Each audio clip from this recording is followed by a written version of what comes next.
All right. So I know this part is a little tricky. When you first start off with hooks, it can be a little overwhelming.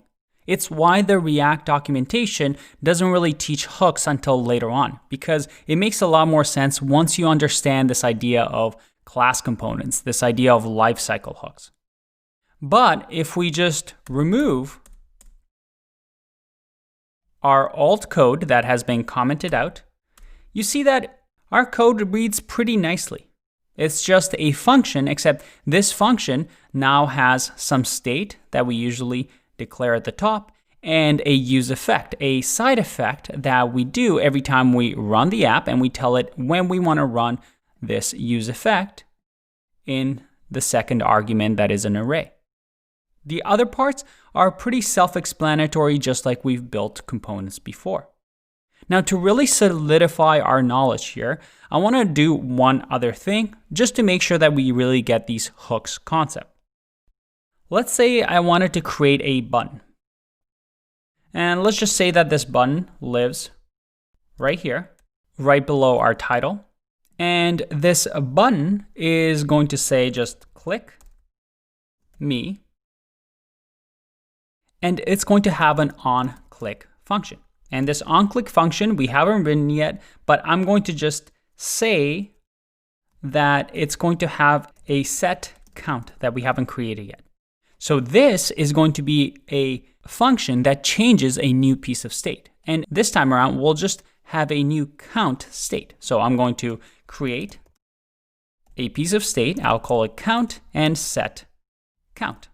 So you kind of see the repetition here. We're just creating state at the top with what the state name is and what the function is that changes that state. And I'll say use state, and I'll just give it a count of 0. So this is going to be 0. And this set count is going to be right over here. And when a user clicks, it's going to run set count, and we'll just say count plus 1. So we're just incrementing a counter. So on click, set count, and it's going to add 1 to the count. If I save this and go back, you see that I have click me here. And let's just console log this so we can see it.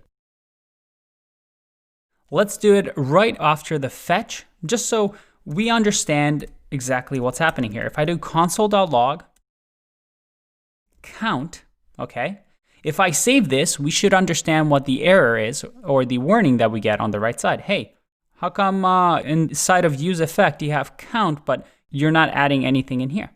Let's just save this and see what happens. If I go over here, see that I have 0. If I click me, nothing happens. And why is that? You should be able to answer that, right? Because we've added no dependency to this use effect. Nothing in the array, which means, hey, just run it once when app loads. If I refresh the page, again, just run it once. But after that, don't run it.